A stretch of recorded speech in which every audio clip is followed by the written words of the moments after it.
Welcome to the Hidden Corners, where truth and terror collide. Discover a realm where the lines between the living and the supernatural blur, as you embark on a journey to the paranormal and visit the mysterious hidden corners of your mind.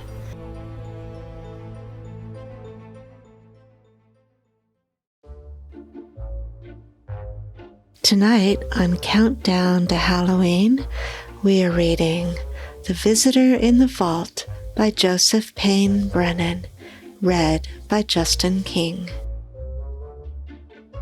The Visitor in the Vault by Joseph Payne Brennan.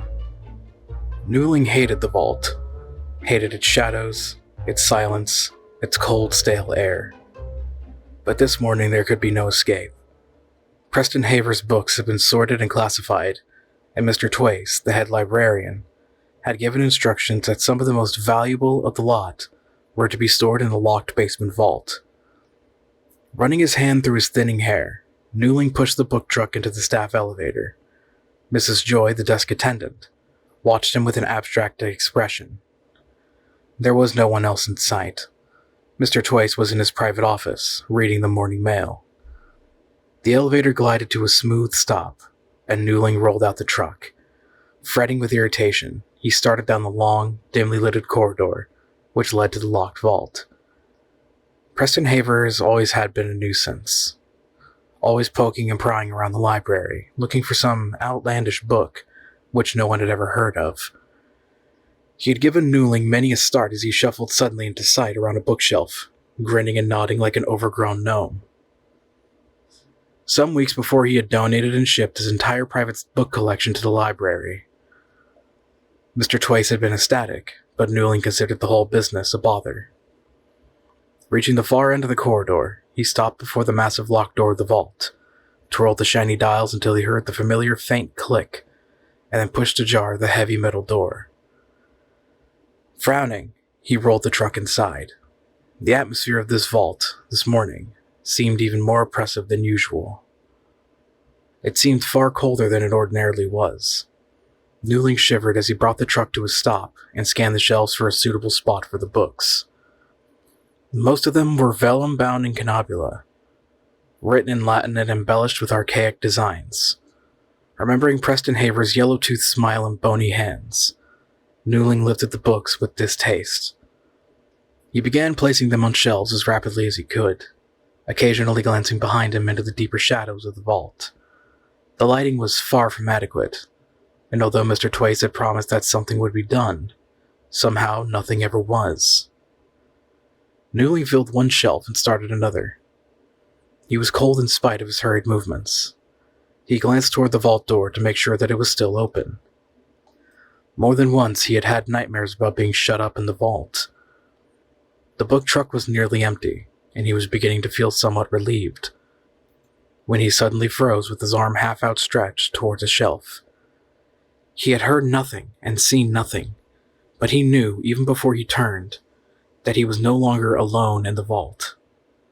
His heart was hammering, and he could feel the cold sweat break out on his forehead. Mustering his last shred of willpower, he forced himself to turn around. Weakly, he leaned back against the bookshelves. Preston Haver stood inside the vault door, half in shadow. He looked yellower and bonier than ever, and his gaunt, mirthless grin seemed more grotesque. Nodding and still grinning, he shuffled forward. "I see you're shelving my books." His voice was cracked and thin. It sounded to Newling as if it came from the far end of the corridor. Newling stammered. You have a fine collection, Mr. Haver. We're putting the best ones here in the vault." Preston Haver's ghastly grin widened. His long, yellow-eyed teeth looked like fangs, Newling thought.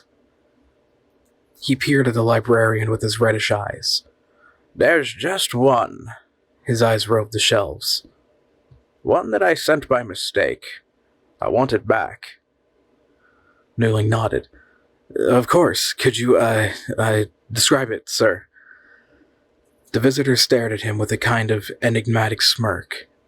"A small book with a soft cover. I'm sure you have it here. It's rare. Oh, very rare."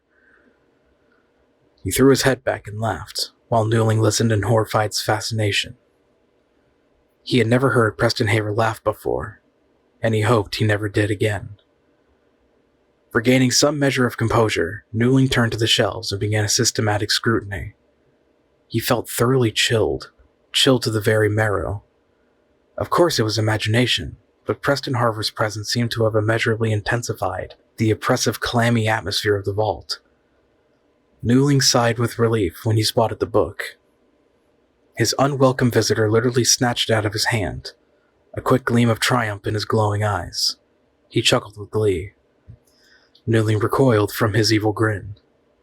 Preston Haver peered up at him with an air of confidence which he found utterly repellent. "This cover," he said, stroking it fondly with his bony hand. "Human skin." Newling stared at it horrified. It was a pale, gray-yellow, mottled-looking. "Human skin!" his visitor hissed again. Newling wiped the perspiration from his face. He felt weak, and he suddenly realized that he was actually trembling. I'm sure it's quite a treasure," he managed. Preston Haver nodded. "Quite a treasure. You see," he went on again with that odd air of confidence which Newling found revolting. "I'm starting on a long trip, and I couldn't leave without this book." Newling's voice was scarcely a whisper.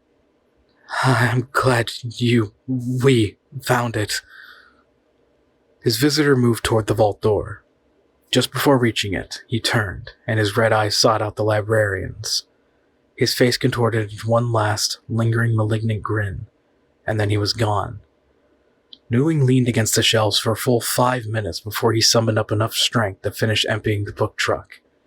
Still shaking, he rolled it out of the vault, slammed the great door, automatically twirled the dials, and started back down the corridor. He was cold and weak. He had scarcely strength enough to slide open the elevator doors.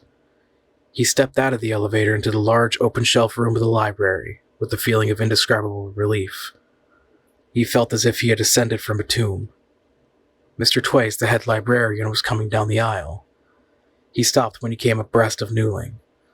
He was about to say something, but at the sight of Newling's face, his mouth fell open. "What is it, man?" he exclaimed. "You look positively shaken." Nothing," Newling whispered. "I'll be all right, just the air in the vault. I guess I felt a trifle faint." Mr. Twace seemed satisfied. He nodded. "You'd better go in the lounge and rest for a few minutes. Oh, by the way, have you heard the news?" Newling shook his head. Mr. Twace's expression became properly sober. "Preston Haver, our generous benefactor, died yesterday."